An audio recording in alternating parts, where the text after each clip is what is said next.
Perkenalkan, nama saya Ramayanti dan NIM 2112041. Jurusan D3 MI plus TI atau SI. Mata kuliah Metode Penelitian dan dosen Abdul Hamid MM.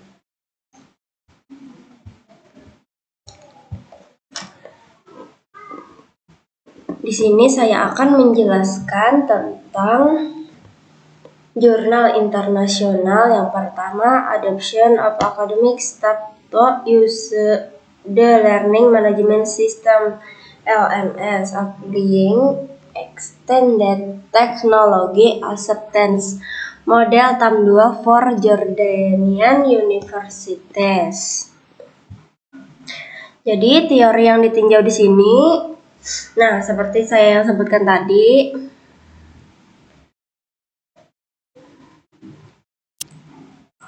topik materi adopsi step akademik untuk menggunakan Learning Management System LMS menerapkan Extended Technology Acceptance Model TAM 2 untuk Universitas Yordania. Apa itu Learning Management System LMS? Learning Management System merupakan alat yang penting dan cocok sebagai alat pembelajaran dan kegiatan di perguruan tinggi. Namun, setiap universitas memiliki alat LMS yang berbeda. Mungkin pengguna untuk menggunakannya dalam aktivitas mereka. Model penerimaan teknologi TAM 2 telah diadopsi untuk mengidentifikasi penerimaan dan penggunaan LMS. Studi ini menunjukkan bahwa kita harus selalu mengadakan lokakarya dan program pelatihan yang berkaitan dengan sistem manajemen pembelajaran dan komputer untuk meningkatkan kegunaan sistem manajemen pembelajaran di antara anggota fakultas. Kelebihannya dari visi pemerintah Yordania pada menjadikan Yordania sebagai pintu gerbang kawasan di bidang teknologi informasi, komunikasi, e-commerce, dan mengubah Yordania menjadi masyarakat informasi yang memiliki semua kemampuan yang dibutuhkan. Dengan adanya e-learning dan LMS, maka sistem manajemen pembelajaran dalam proses pendidikannya, dan mereka mengadopsi campuran pembelajaran tatap muka dan online yang biasa disebut sebagai blended learning, memudahkan bagi mahasiswa-mahasiswi tetap menjalankan pelajaran pada saat COVID-19. Kekurangannya dari Al-Shobul menemukan bahwa salah satu kesulitan yang paling terkait dengan penerapan e-learning adalah kurangnya waktu yang cukup untuk belajar dan menggunakan alat baru, kurangnya pelatihan, penyediaan sistem baru, selain kurangnya kelembagaan mendukung. Studi Bataineh et al. Menegaskan bahwa sebagian besar mahasiswa di Universitas Yordania tidak puas dengan pembelajaran jarak jauh karena kesulitan yang mereka hadapi seperti merancang konten elektronik, komunikasi, dan kecepatan internet, serta minimnya jaringan di suatu tempat. Kesimpulan di sini adalah linguistic core tidak dapat dengan yakin mendeteksi bahasa teks atau bahasa terdeteksi tidak didukung menggunakan algoritma bahasa-bahasa. Dengan demikian, penelitian lain dapat menggabungkan model penerimaan teknologi yang diperluas dengan teori perilaku terencana TPB TAM 2 dengan teori penerimaan dan penggunaan teknologi terpadu.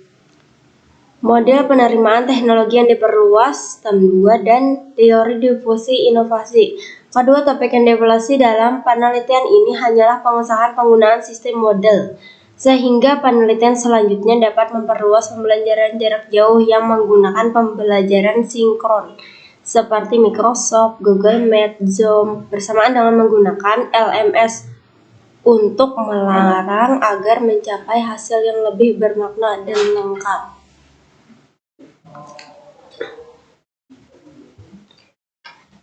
Di sini ada review jurnal yang kedua.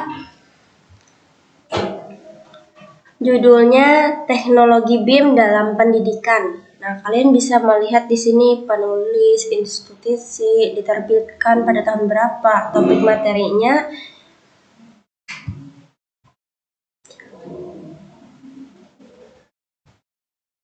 Isi dari materi ini adalah kemampuan untuk bekerja dengan informasi adalah salah satu bidang prioritas masyarakat modern. Pendidikan informasi berkontribusi pada pembentukan kemampuan berpikir kritis siswa mulai dari sekolah, analisis dan penilaian informasi yang diterima. Pengetahuan dan pemahaman proyek ini menyediakan penciptaan di wilayah sekolah IT khusus modern dari zona olahraga dengan lapangan sepak bola dan bola basket, lapangan tenis, lapangan senam, serta gedung pendidikan untuk kelas opsional tambahan. Peran khusus yang diberikan pada sistem pendidikan dalam menginformasikan proses pembelajaran itu sendiri dan perolehan keterampilan yang diperlukan dalam persiapan dan pelatihan lulusan sekolah dan institut yang berkualifikasi pada berbagai tahap proses pendidikan. Proses kemampuan IT ini teknologi informasi untuk pengembangan kepribadian anak sekolah dan meningkatkan tingkat aktivitas dan kreativitas siswa.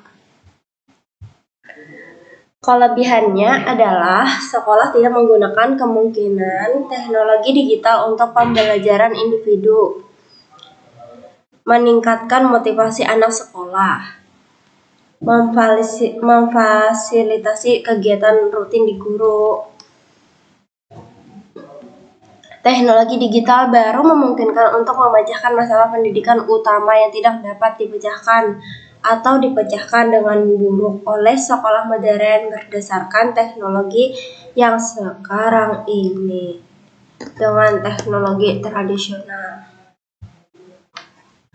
Kekurangannya, salah satu masalah serius dari sekolah modern adalah semakin tertinggalnya persyaratan digitalisasi dari bidang utama kehidupan publik.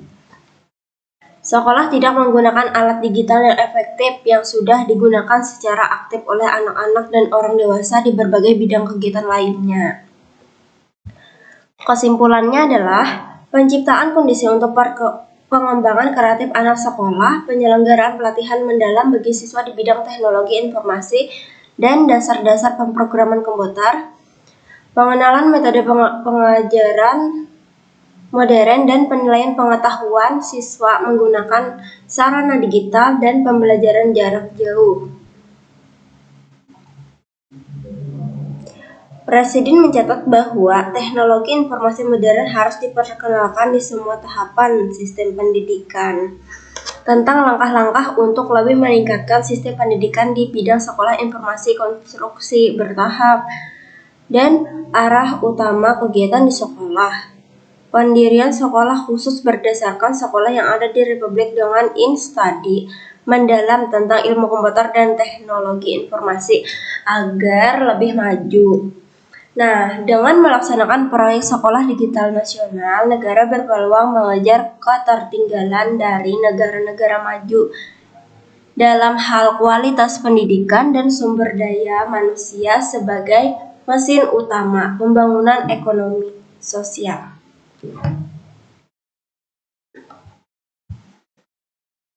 Di sini ada jurnal yang ketiga. Nah, judulnya SIM adalah alat yang digunakan untuk mengumpulkan, menganalisis, menormalkan, dan menghubungkan data dari berbagai perangkat untuk mengidentifikasi potensi ancaman-ancaman dunia maya.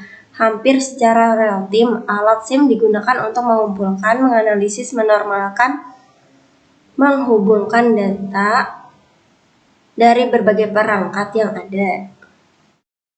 Jadi mereka di sana mengumpulkan data peristiwa di pusat unit dari perangkat pengguna akhir, server, jaringan perangkat, firewall, deteksi sistem, dan pencegahan intrusi IDPS. Menormalkan formatnya, menghubungkan dan menganalisisnya, dan akhirnya menghasilkan laporan dan peringatan.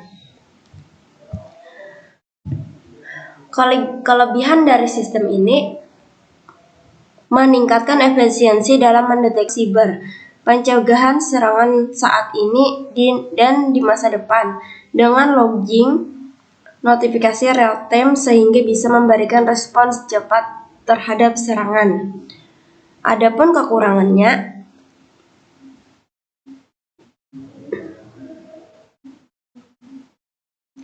SIM ini menggabungkan kemampuan manajemen log untuk menghasilkan laporan kepatuhan dengan kemampuan untuk mengelola ancaman.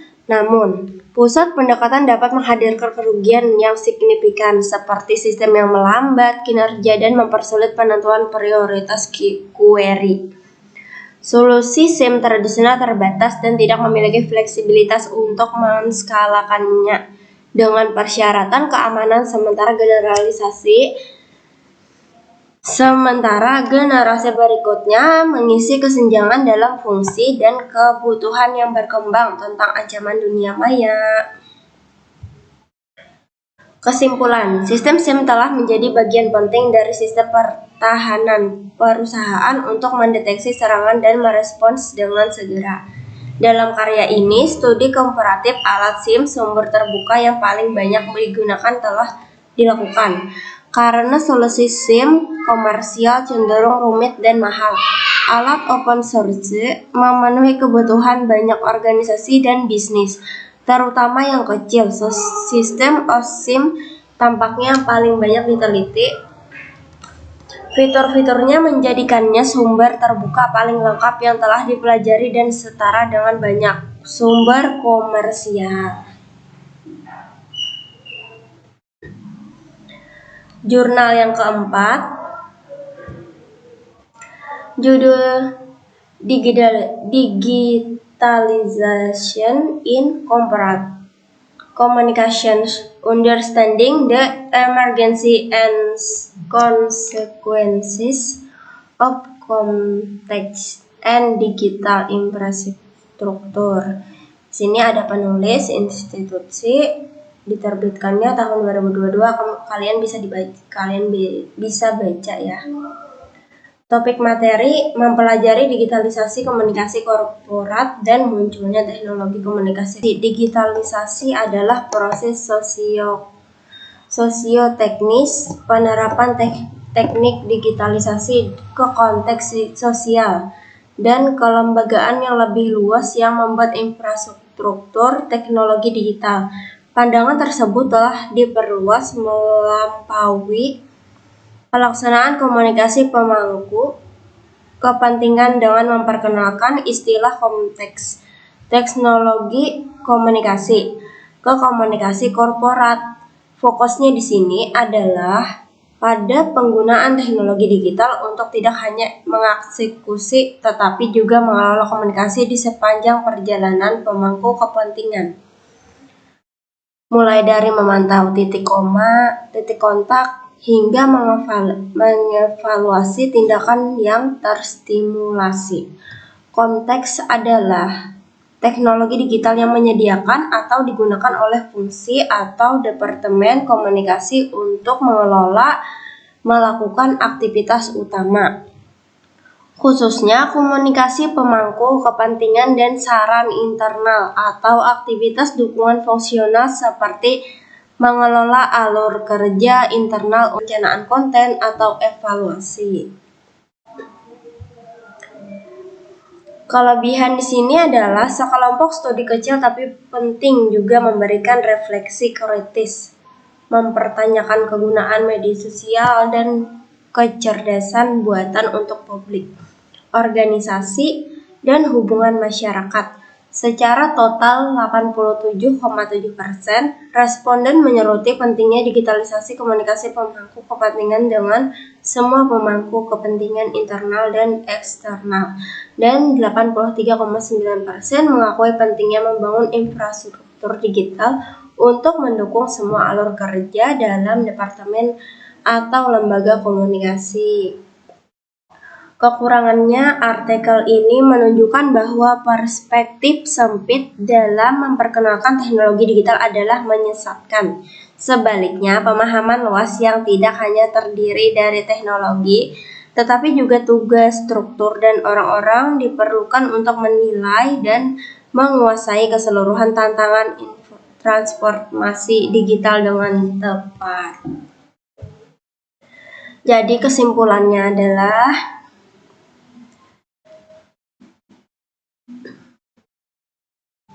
karena data penelitian ini dihasilkan sebagai bagian dari proyek penelitian Eropa, hasilnya mungkin berbeda di belahan dunia lain.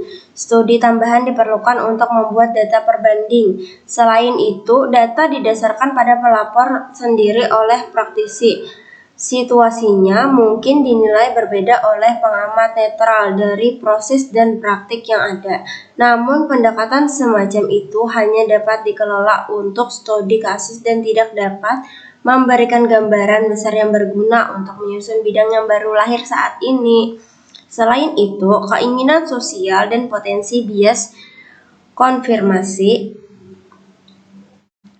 perlu dipertimbangkan sebagai keterbatasan desain penelitian karena konsep baru diperkenalkan yang kemudian dapat dianggap diinginkan oleh para profesional komunikasi yang sekarang ini.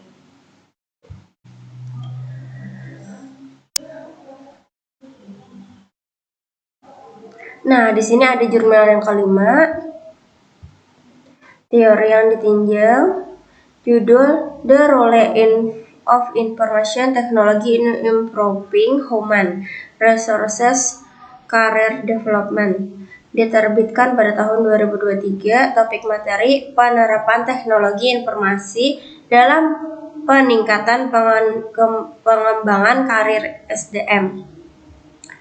Intisari dari jurnal ini adalah pentingnya teknologi informasi dalam kemajuan karir sumber daya manusia, mendapatkan momentum di era globalisasi dan perkembangan teknologi yang pesat saat ini. Tujuan dari penelitian ini adalah untuk menguji pengaruh teknologi informasi terhadap perkembangan karir SDM, menyelidiki hambatan dan prospek terkait, dan memberikan rekomendasi pragmatis bagi perusahaan untuk secara mahir mengadopsi dan menerapkan teknologi informasi dalam perkembangan karir SDM. Selain itu, temuan juga menunjukkan bahwa bidang teknologi informasi memfasilitasi pengambilan informasi dengan mudah, menyediakan jalan untuk pendidikan jarak jauh, memungkinkan jaringan antar profesional, dan menawarkan alat untuk meningkatkan produktivitas.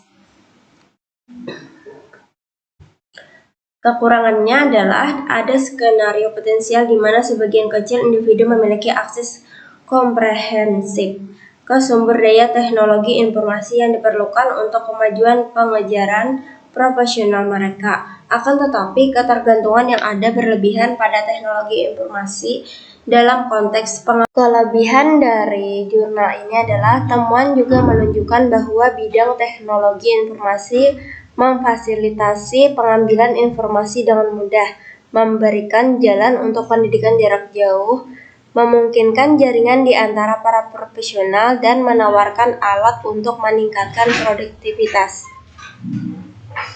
Ada di undangan itu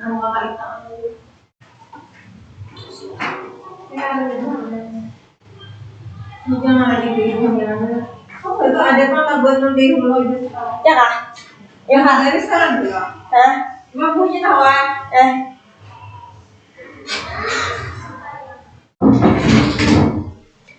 Kelebihan dari jurnal ini adalah temuan juga menunjukkan bahwa bidang teknologi informasi memfasilitasi pengambilan informasi dengan mudah, memberikan jalan untuk pendidikan jarak jauh, memungkinkan jaringan di antara para profesional, dan menawarkan alat untuk meningkatkan produktivitas dalam teknologi informasi, memiliki potensi untuk meningkatkan aksesibilitas dan fleksibilitas dalam mengejar peluang karir. Kesimpulannya adalah pengaruh teknologi informasi terhadap kemajuan pengembangan karir di bidang sumber daya manusia bersifat signifikan.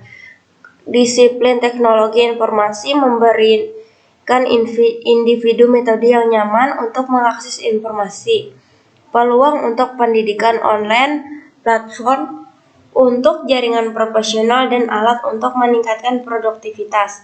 Proses ini meningkatkan pertumbuhan sumber daya manusia dengan memberikan mereka kesempatan untuk meningkatkan keterampilan mereka, memperluas pengetahuan mereka, membangun jaringan profesional, dan memanfaatkan peluang karir yang ada.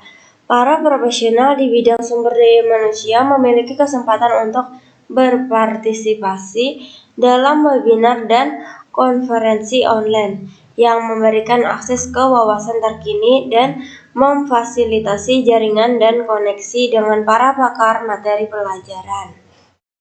Kemajuan teknologi informasi yang pesat menuntut peningkatan kompetensi sumber daya manusia secara terus-menerus sesuai dengan tuntutan dan penyesuaian terhadap perubahan yang terjadi.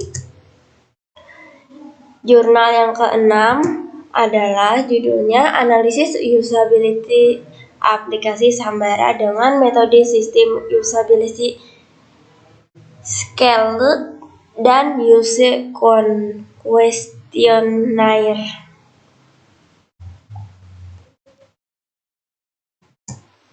Intisarinya adalah Samsat Mobil Jawa Barat Sambara merupakan sebuah inovasi pelayanan dari pemerintah Provinsi Jawa Barat berupa aplikasi smartphone berbasis Android untuk pengecekan pajak kendaraan bermotor di Jawa Barat. Penelitian ini bertujuan mengukur usability aplikasi Sambara dengan metode sistem Usability Scale (SUS) dan Use Questionnaire. Hal ini berarti aplikasi Sambara dapat diterima oleh masyarakat dalam kelompok marginal dengan pengguna yang bersifat pasif, yaitu pengguna tidak merekomendasikan aplikasi dengan orang lain. Pengujian dalam penelitian ini dilakukan dengan teknik usability testing dan use questionnaire. Oleh karena itu, peneliti tertarik untuk melakukan penelitian terkait pengukuran kegunaan terhadap aplikasi Sambara. Metode yang digunakan dalam penelitian ini adalah sistem usability scale dan use questionnaire. Kelebihannya adalah aplikasi Sambara membantu kegiatan menjadi lebih efektif. Melalui aplikasi ini, masyarakat dapat mengetahui data kendaraan, besaran pajak yang harus dibayarkan, serta melakukan pembayaran secara online melalui aplikasi yang telah tertera pembayaran pajak kendaraan. Hal ini di sini ada kekurangan. Hal ini dapat diartikan pengguna menilai aplikasi Sambara memiliki kemudahan untuk dipelajari, namun tidak terlalu merekomendasikannya pada orang lain karena terdapat beberapa hambatan dalam penggunaan aplikasi ini. Kesimpulan di sini adalah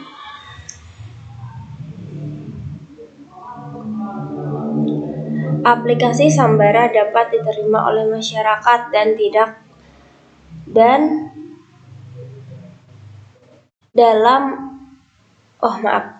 Hal ini dapat disimpulkan bahwa aplikasi Sambara dapat diterima oleh masyarakat dalam kelompok marginal dengan pengguna yang bersifat pasif, yaitu pengguna tidak merekomendasikan aplikasi pada orang lain, jadi hanya sendiri-sendiri saja yang memakainya gitu.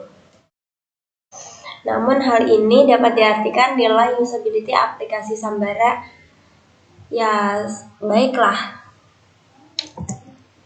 Jurnal yang ketujuh.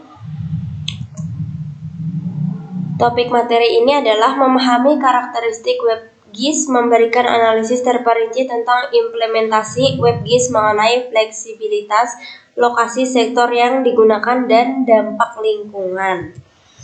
WebGIS adalah alat yang berbasis internet yang memungkinkan pengguna untuk berbagi data geografis melalui World Wide Web.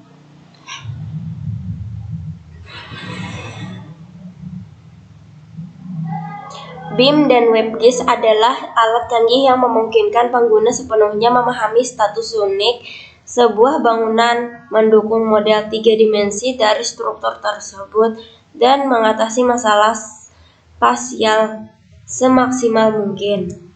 Kelebihannya, lamanya waktu akses berdampak pada server maupun klien. Lamanya waktu akses dipengaruhi pada koneksi internet yang tidak memungkinkan, seperti di wilayah-wilayah yang di dalam. Trafik website, efisiensi data, dan juga spesifikasi komputer yang rendah. Diperlukan pengaturan pada resolusi dan ukuran tampilan monitor agar sesuai dengan tampilan web. Kelebihannya, biaya yang murah untuk hardware dan software yang digunakan. Data menjadi terpusat pada satu tempat, pengaksesannya yang lebih luas. Kesimpulan di sini adalah adopsi kota pintar dengan warga cerdas dan manajemen cerdas tidak lagi menjadi tujuan idealis karena kolaborasi dan dukungan yang hebat untuk data terbuka di seluruh masyarakat, administrasi, dan sistem WebGIS. Solusi yang disesuaikan secara dramatis meningkatkan pengelolaan data, visualisasi, dan proses pengambilan keputusan. SLR makalah ini mempertimbangkan 50 makalah dengan topik WebGIS dan perencanaan infrastruktur. Organisasi of Radar and Communication Performance in 6G Cellular System.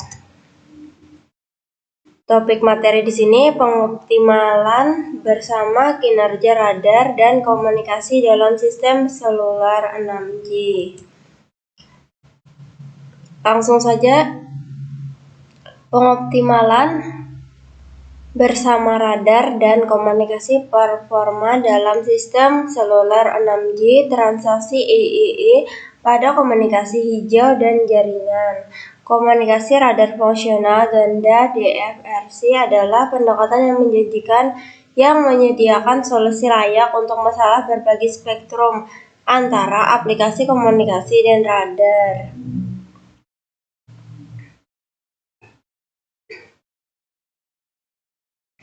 Dalam solusi yang diusulkan, diamati bahwa tidak perlu mengirimkan sinyal probing terpisah untuk deteksi radar di kedua skenario yang dipertimbangkan. Ketentuan indeks probabilitas deteksi, komunikasi radar fungsional ganda, penginderaan, dan komunikasi terintegrasi, alokasi sumber daya. Demi mencapai EE tinggi dalam jaringan radio memerlukan sinergi berbagai teknik termasuk komponen dan sirkuit frekuensi radio RF. Hemat energi. Desain bentuk gelombang dan pemrosesan sinyal baru serta operasi perangkat dan jaringan yang dioptimalkan. Selain itu, jaringan dan kabel 6G bertujuan untuk menyediakan penginderaan sebagai layanan di mana kualitas layanan cost dan II diantisipasi untuk ditingkatkan secara drastis dibandingkan dengan sistem tradisional. Kelebihan 6G akan merambah semua sektor dan menjadi infrastruktur pervasif yang menghasilkan penyebaran jaringan dan perangkat penggunaan akhir yang masif. Konsekuensinya, jumlah perangkat seluler yang terkoneksi diperkirakan akan bertambah dari 8 miliar menjadi 11,6 miliar. Kecepatan data yang tinggi hingga 1 terabit 1000 gigabits per detik, efisiensi energi yang tinggi di mana mampu mendukung perangkat load yang bebas baterai. Artinya, perangkat yang terhubung dengan 6G tidak membutuhkan baterai lagi. Kesimpulan di sini adalah sehubungan dengan kekacauan, kami mempertimbangkan 2 skenario berdasarkan kemungkinan penghapusan kekacauan. Meskipun masalah optimisasi yang dirumuskan tidak cembung, kami menghadirkan algoritma yang efisien untuk menyelesaikannya menggunakan teknik optimisasi cembung.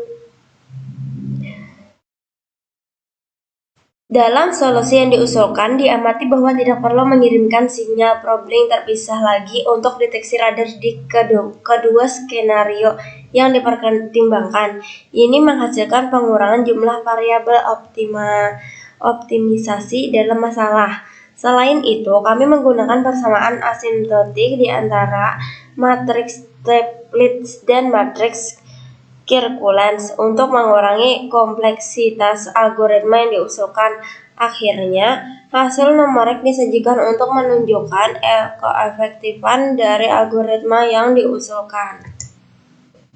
Di sini ada jurnal yang ke-9, analisis aplikasi di Play Store berdasarkan rating dan tipe menggunakan NIP bias dan logistik regresi. Topik materi ini adalah analisis aplikasi di Play Store menggunakan NIP bias.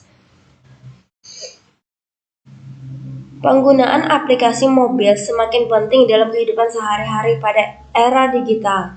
Namun, banyaknya pilihan aplikasi di Play Store membuat pengguna kesulitan memilih aplikasi yang tepat sesuai dengan kebutuhan mereka.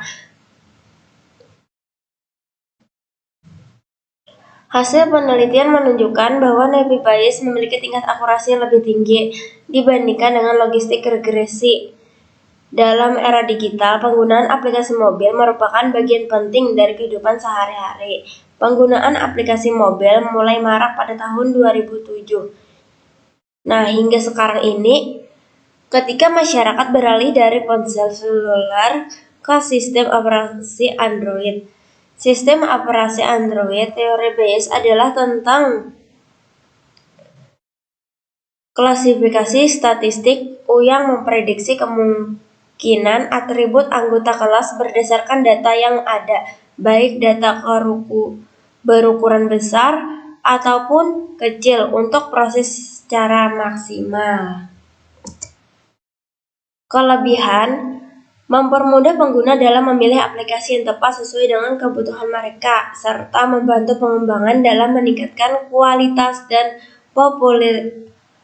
popularitas aplikasi mereka.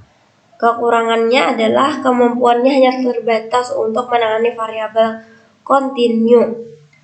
Model NIP bias mengasumsikan bahwa fitur-fiturnya diskrit untuk kategorikal, yang mencegahnya menangani variabel kontinu secara langsung.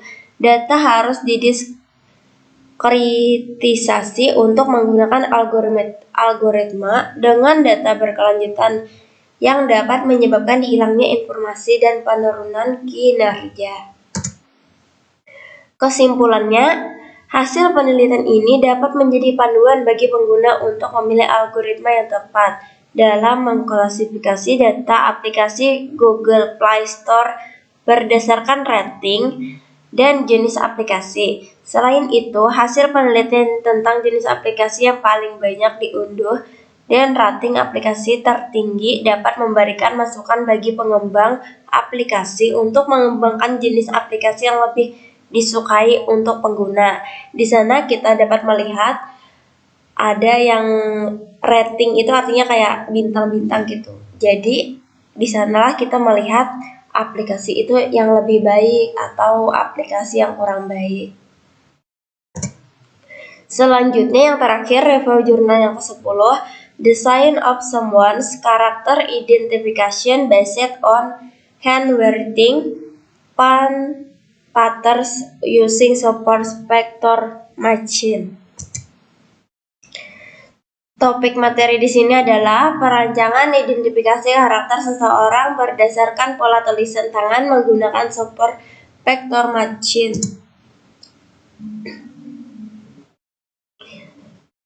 Digitalisasi adalah hal yang sudah tidak asing lagi untuk didengar karena hampir semua aktivitas sehari-hari memanfaatkan data digital. Informasi berupa data digital memiliki sifat fleksibel sehingga dapat digunakan untuk keperluan tertentu.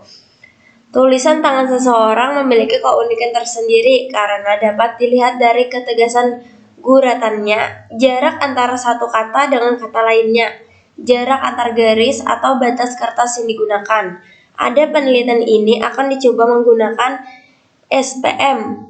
Apa itu SPM? Super Vector Machine dengan kumpulan data yang sama yaitu handwriting. Di sini tulisan tangan akan diambil dari tulisan manual secara offline di kertas, kemudian dipindai secara pemprosesan hingga tahap pengujian. Tulisan tangan merupakan salah satu atribut biometrik yang dapat digunakan untuk mengidentifikasi selain sidik jari, pengenalan wajah, suara, dan masih banyak lagi. SPM adalah teknik untuk menemukan hyperplanes yang dapat memisahkan dua kumpulan data dari dua kelas yang berbeda. Kekurangan dari jurnal ini adalah tidak semua data dapat dipisahkan secara linear, sedangkan SPM pada dasarnya hanya dapat memisahkan data secara linear, sehingga diperlukan pengembangan agar SPM dapat memisahkan data non-linear. Salah satunya dengan menambahkan fungsi kernel. Kelebihannya, untuk memudahkan perhitungan data dan dapat memberikan kumpulan data yang optimal serta membaca karakter seseorang. SPM juga memiliki kelebihan yaitu dapat menentukan jarak menggunakan super vektor sehingga proses komputasi menjadi lebih cepat dan efektif. Kesimpulannya, hasil dan prediksi desain identifikasi karakter tulisan tangan menggunakan SPM dan akurasi yang diperoleh setelah perhitungan menggunakan validasi silang diharapkan dapat memberikan akurasi yang lebih optimal. Hasil klasifikasi karakter seseorang akan dapat membantu pengambilan keputusan terkait rekrutmen calon karyawan. Diharapkan hasil yang diperoleh tidak hanya dapat dimanfaatkan di era pandemi, tetapi juga dapat dikembangkan di masa mendatang.